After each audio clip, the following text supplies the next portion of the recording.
রাধে কৃষ্ণ বন্ধুরা, কেমন আছেন আপনারা? আশা করি সবাই ভালো আছেন। আজকে আবার একটা নতুন ভিডিও নিয়ে হাজির হয়ে গেছি। ভিডিওটি শেষ অবধি দেখার অনুরোধ রইল। আজকের গল্প প্রভাত কুমার মুখোপাধ্যায় ধর্মের কল। আজকে গল্পের দ্বিতীয় পর্ব।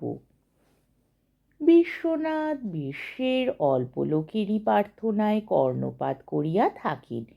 হৈমবতী সেই অল্পের মধ্যে একজন পরিগণিত হইলেন। তিনি 10 বৎসরের হারানো পুত্রের দেখা পাইয়াছেন। সেদিন তাহারা কালভৈরবের বাড়ি পূজা দিতে যাইতেছিলেন। পথে সাধনানন্দ স্বামীর মঠ। পাণ্ডা বলিল, মাই, সাধনানন্দ স্বামীজিকেও দেখবি না? ওরা ভারী মহাত্মা আছে। সকলে সাধনানন্দ স্বামীকে দর্শন করিলেন। স্বামী তখন অধ্যাপনায় নিযুক্ত। কয়েকজন গৈরিক বালাধারী নবীন সন্ন্যাসী বসিয়া তাহার শ্রবণ ও তৎসম্বন্ধে প্রশ্নাদি করিতেছেন। শিষ্যমণ্ডলীর মধ্যে হৈমবতী তাহার শশীভূষণকে চিনিতে পারিলেন। আশ্চর্য পরিবর্তন! যে ছিল 12 বর্ষীয় বালক, যে এখন পূর্ণবয়ব দীর্ঘায়ত নবীন যুবা পুরুষ হইয়াছে। তপশ্চর্যার ফলেই হোক আর যে কারণেই হোক, তাহার বর্ণ তপ্ত কাঞ্চনের মতো প্রভা সম্পন্ন। মস্তকে তাম্র জটাভার, ললাটের ঊর্ধ্বপ্রান্তে বিচিত্র চিত্র রচনা করিয়াছে।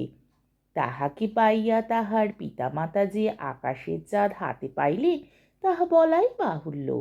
কিন্তু সে কিছুতেই সন্ন্যাস পরিত্যাগ করিতে চাহিল না। এমনকি মঠ ছাড়িয়া পিতামাতার সহিত কেদারঘাটের বাসাও থাকিতে সম্মত হইল না। তবে প্রত্যহ আসিয়া সারাদিন ইহাদের সঙ্গে যাপন করিত। সপ্তাহকাল এইভাবেই কাটিলে একটু গোলযোগ ঘটিল। যতদিন হইতে উপন্যাস লেখার সৃষ্টি হইয়াছে, কোনো কোনো পণ্ডিতের মতে আরও পূর্ব হইতে, অর্থাৎ যতদিন হইতে পৃথিবী নরনারী সম্পন্ন এবং নরনারীর হৃদয় নয়ন সম্পন্ন হইয়াছে, ততদিন হইতে এই গোলযোগ ঘটিয়া আসিতেছে। অন্যেরও প্রথম প্রথম নিজেরও অগোচরে এই সন্ন্যাসীবর মনোরমার প্রতি একটু বেশি রকম চাহিতে লাগিল। সে দেখে আর দেখে, মনোরমার বুকের মধ্যেও কেমন একটা নতুন ভাবে তরঙ্গ খেলিতে থাকে, কেমন একটা অস্বস্তি, একটা সুখ। একদিন এই চোখের ও বুকের ভাষা মুখের ভাষায় পরিণত হইবার উপক্রম করিল। খোকা ঘুমাইতেছে, গৃহে আর কেহ নাই। শুনিল তাহার পিতামাতা গঙ্গা স্নান করিতে গিয়াছেন, কলুগিন্নি বাজারে গিয়াছে। জিজ্ঞাসা করিল, তুমি আজ গঙ্গা স্নানে যাওনি? আমার একটু অসুখ করেছে। শশী ব্যস্ত হইয়া বলিল, অসুখ করেছে? হাত দেখি। মনোরমা হাত বাড়াইয়া দিল। হাসিয়া বলিল, তুমি বদ্যি নাকি? উত্তর না করিয়া শশীভূষণ নাড়ি পরীক্ষা করিতে লাগিল। তাহার পর কপালে হাত দিয়া বলিল, ইস, খুব গরম যে। মনোরমা হাসিয়া বলিল, খুব বদ্যি হয়েছ? আমার মোটেই জ্বর হয়নি। হয়নি তো কি, তোমার কপাল ভারী গরম। ও বোধ হয় আগুনের তাতে বসে থেকে। আচ্ছা, আগুনের কাছে থেকে সরে এসো, দেখি ভালো করে হাত। বলিয়া শশীভূষণ মনোরমার হাতটি ধরিয়া তাহাকে সরাইয়া তাহার সুন্দর কোমল হাত নিজের একটি হাতে সতৃষ্ণভাবে আলিঙ্গন করিয়া ধরিল। অন্য হাতের অঙ্গুলি দিয়া নাড়ি পরীক্ষা করিতে লাগিল। মনোরমার মনে কিরকম একটা ভয় হইতেছিল, একটা যেন নানা শব্দ উঠিতেছিল। তাহার পা স্পষ্টই কাঁপিতেছিল, আর বোধ হয় শরীরও। শশী বলিল, মনো। এই প্রথম মনো বলিল। পূর্বে বরাবর মনোরমা বলিয়াছে।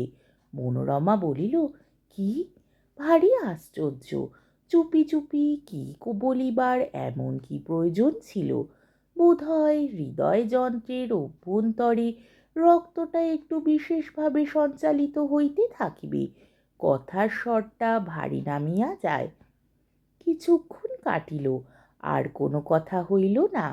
শেষে বাইরে কলুগিন্নির স্বর শোনা গেল, উমা, এরা যে এখনো ফেরে না গো, ঠাকুর দেখে ফিরবে নাকি? আমি তবে যাব কার সঙ্গে? শশী মনোরমার হাত ছাড়িয়া বাহির হইল, বলিল, কলুগিন্নি, কোথায় গিয়েছিলে? কলুগিন্নি বলিল, কে দাদা ঠাকুর? পেন নাম হই। দেখ না, আধ পয়সার এই রত্তা থোর, দেশে হলে কেউ ছোঁয়েও না। বললাম তো মাগি, ক্যাকজোর ব্যাগর করে কী সব বললে কিছুই বুঝতে পারলাম না। গাল দিচ্ছে মনে করে আমিও যা নয় তাই বলে গাল দিয়ে চলে এলাম। শশীভূষণ এ নালিশে কিছুমাত্র মনোযোগ না করিয়া প্রস্থান করিল। সেদিন সারাদিন আর শশী আসিল না। মাঠে গিয়া নিজের ঘরে দুয়ার বন্ধ করিয়া দিল। প্রথম কিছুক্ষণ চুপ করিয়া বিছানায় পড়িয়া রহিল। মনে হইতে লাগিল যেন নেশা হইয়াছে, মাথাটা যেন ঝাঝা করিতেছে। মস্তিষ্ক একটু শীতল হইলে মনে হইতে লাগিল আজ সে মহা একটা দুষ্কর্ম করিয়া আসিয়াছে। নিজের চিত্তচাঞ্চল্যের বিষয় সে অনবগত ছিল না, তাহার জন্যে সে নিজেকে ক্ষমা করিত। এরূপ চিত্তচাঞ্চল্য পূর্বে কখনো কখনো হইয়াছে, কিন্তু মনের ভাব কর্মে কখনো আত্মপ্রকাশ করে নাই। এই চাঞ্চল্য রক্ত মাংসে দূরবোচ্ছেদ্য ধর্ম, উন্মূলন করিবার উপায় নাই। সহ্য করিতে হইবে, সংযত থাকিতে হইবে, ইহাই ধার্মিকের সজ্জনের কর্তব্য।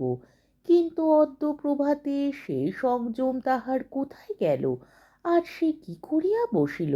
আর কখনো আকাঙ্ক্ষা লইয়া কোনো স্ত্রী জাতিকে সে স্পর্শ করে নাই, আজ কি হইল? নিজের প্রতি ধিক্কারে অনুশোচনায় শশীভূষণ অস্থির। এই তার সন্ন্যাস ধর্ম! এত গর্ব, এত তেজ, সব মুহূর্তের মধ্যে পথকর্দমে লুণ্ঠিত হইল।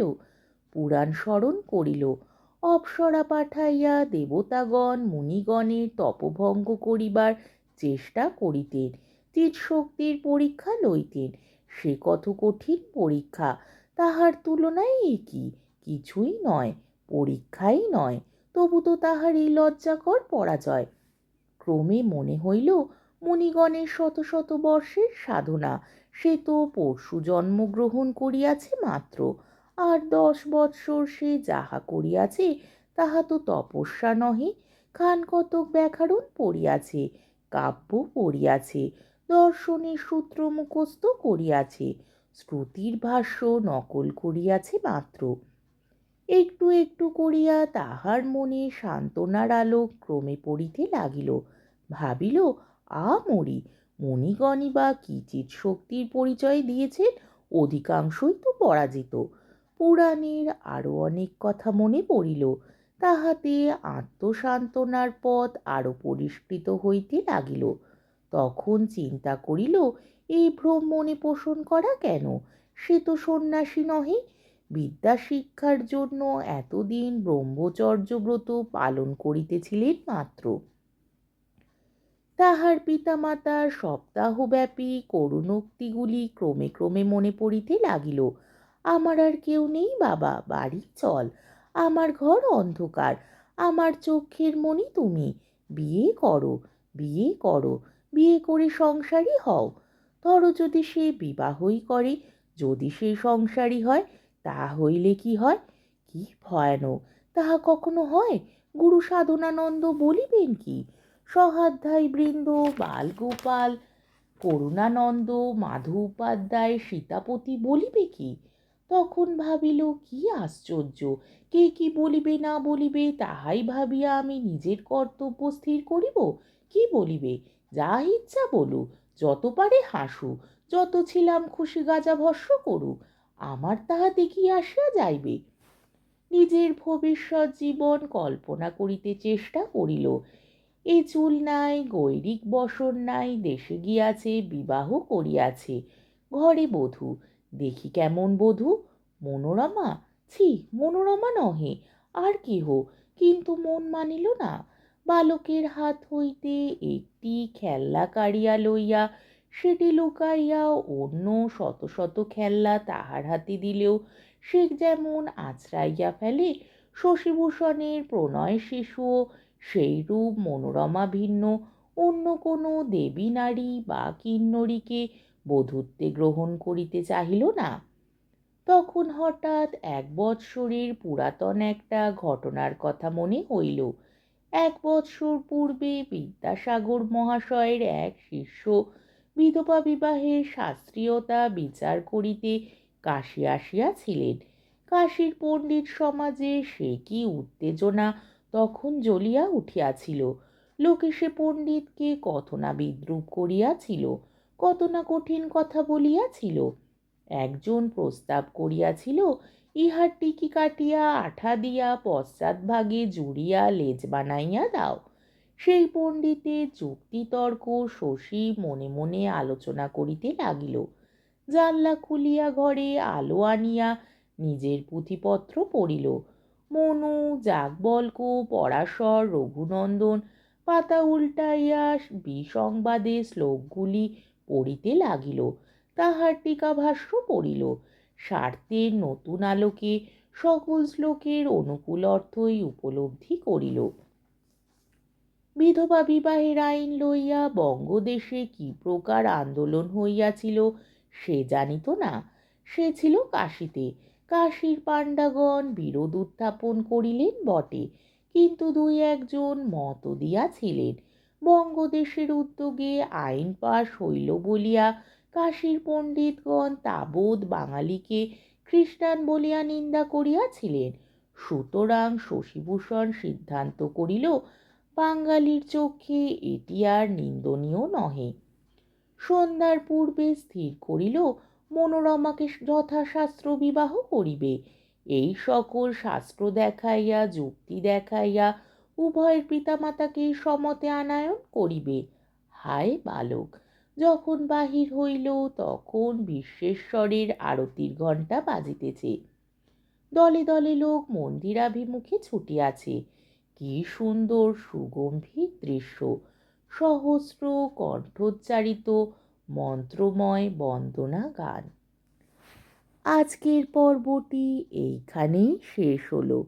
আমার ভিডিওটি যদি আপনাদের ভালো লেগে থাকে তাহলে আমাকে কমেন্টের মাধ্যমে আপনাদের মূল্যবান মতামত অবশ্যই জানাবেন এবং আমার ভিডিওটিকে লাইক ও শেয়ার করার ও আমার চ্যানেলটিকে সাবস্ক্রাইব করারও অনুরোধ রইল। তাহলে আজকের ভিডিওটা এই অবধি। পরের দিন আবার এই গল্পেরই 3য় পর্ব বা শেষ পর্ব নিয়ে হাজির হয়ে যাব। ততক্ষণ পর্যন্ত আপনারা সবাই ভালো থাকবেন, সুস্থ থাকবেন, সাবধানে থাকবেন এবং আমার ভিডিওটি দেখতে থাকবেন। তাহলে আজকে আসি।